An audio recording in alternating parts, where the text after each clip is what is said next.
Good morning, praise Lord. आज की सुबह मैं फिर से आप सबका इस प्रार्थना की सभा में, इस आराधना में स्वागत करना चाहता हूं और प्रभु यीशु मसीह के नाम में आप में से हर एक जन को जो आज अपने कीमती समय में से परमेश्वर के राज्य के उन्नति में आगे बढ़ने के लिए और उसके वचन से अपने जीवनों को भरने के लिए आप इस समय को निकाल के हमारे संग ज्वाइन हुए हैं, इसके लिए मैं आपका धन्यवाद करता हूं। ये बात मुझे और आपको जानना ज़रूरी है कि खुदावंद के वचन से ज़रूरी और ख़ास मेरे और आपके लिए कुछ नहीं है और आप अपने जीवन के समय का सबसे अच्छा इन्वेस्टमेंट करते हैं जब आप खुदावंद के वचन में उसको रखते हैं।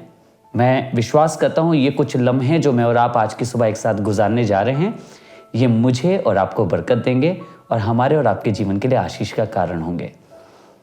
नीति वचन की किताब उसका 4 बाब और उसकी 11वीं और 12वीं आयत को आज हम पढ़ेंगे। यहां इस तरीके से लिखा है, मैंने तुझे बुद्धि का मार्ग बताया है। गुजरे कई दिनों से मैं और आप एक पिता की शिक्षा को सुन रहे हैं जो अपने बेटे को खुदावंद की शिक्षा देना चाहता है। अब पिता कह रहा है, मैंने तुझे बुद्धि का मार्ग बताया है और सिधाई के पथ पर चलाया है।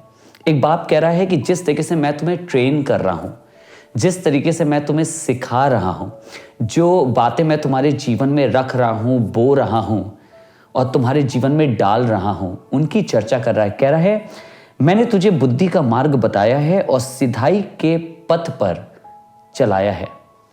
A father is trying to teach his child कि उसे कैसे जीना चाहिए, जैसे बिल्कुल वैसे ही जैसे स्वर्गीय पिता रोजाना मुझे और आपको सिखा रहा है इन वचनों के द्वारा कि मुझे और आपको कैसे चलना चाहिए। मुझे ऐसा लग रहा है जैसे ये हमारा पिता मुझसे और आपसे कह रहा है। उसके आगे 12वीं आयत में कुछ इस तरीके से कहता है, चलने में तुझे ठोकर ना होगी। अमूमन तौर पे ये देखते हैं आप, बच्चा जब चलना सीखता है तो माँ बाप बहुत बताते हैं, बहुत कहते हैं बेटा देख के चलना, बेटा ध्यान से चलना, देखो तुम्हारे पैर को ठोकर ना लगे, क्योंकि ठोकर लगेगी तो बच्चा गिर सकता है, उसको चोट लग सकती है। एंड वी टेक केयर कि हमारे बच्चे को कहीं पे भी ठोकर ना लगे। वो कह रहा है, पर कह रहा है जो मार्ग मैंने तुझे सिखाया है, जो बुद्धि की बातें मैंने तुझे सिखाई हैं, जो वचन मैंने तुझे बताए हैं, जिस तरीके से मैंने तुझे ट्रेन के, कहने लगा जब तू उस पर चलेगा तुझे ठोकर ना होगी और चाहे तू दौड़े तो भी ठोकर ना खाएगा।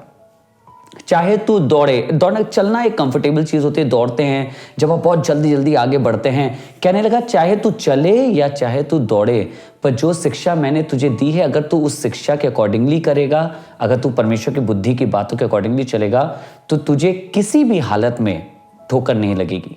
आज खुदा का कलाम मुझे और आपको भी सिखा रहा है, अगर मैं और आप परमेश्वर के वचन पे चलने वाले जन हैं, उसकी बुद्धि के अनुसार काम करने वाले जन हैं, तो जिंदगी की किसी भी परिस्थिति में होंगे, चाहे हम चल रहे होंगे या दौड़ रहे होंगे, वो हमारे पैरों को ठोकर नहीं लगने देगा। आइए आज दुआ करना कहें, परमेश्वर हम तेरे वचन के लिए तेरा अत्यंत धन्यवाद करते हैं। Let us pray. पिता परमेश्वर, हम धन्यवाद करते हैं, आपने ये खूबसूरत वचन आज हमें दिया है जिसके द्वारा एक बार फिर से हमने बरकत पाई है। हमारी सोच से बड़ा है, हमारी कल्पना से अधिक है कि कैसे तेरे वचन हमारी सहायता करते हैं कि हमारे जीवन में हम कभी ठोकर ना खाएं। धन्यवाद करते हैं, तेरा हर एक वचन हमें महफूज रखने में काम आता है, हमें बुद्धि देने में काम आता है।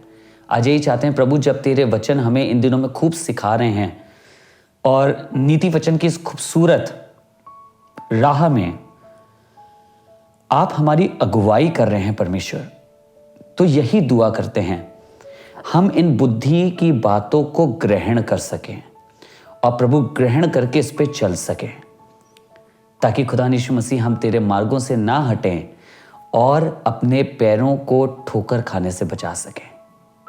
हमारी सहायता करिएगा, मदद करिएगा आपके वचनों पे चलने में।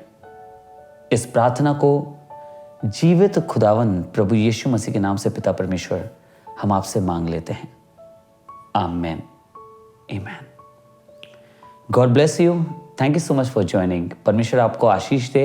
याद रखिएगा, उसके वचनों पे चलते रहिएगा, उसके संग बने रहिएगा और खुदावंद मेरे और आपके पैरों को चलना सिखाएगा ताकि उसको ठोकर न लगे। God bless you all.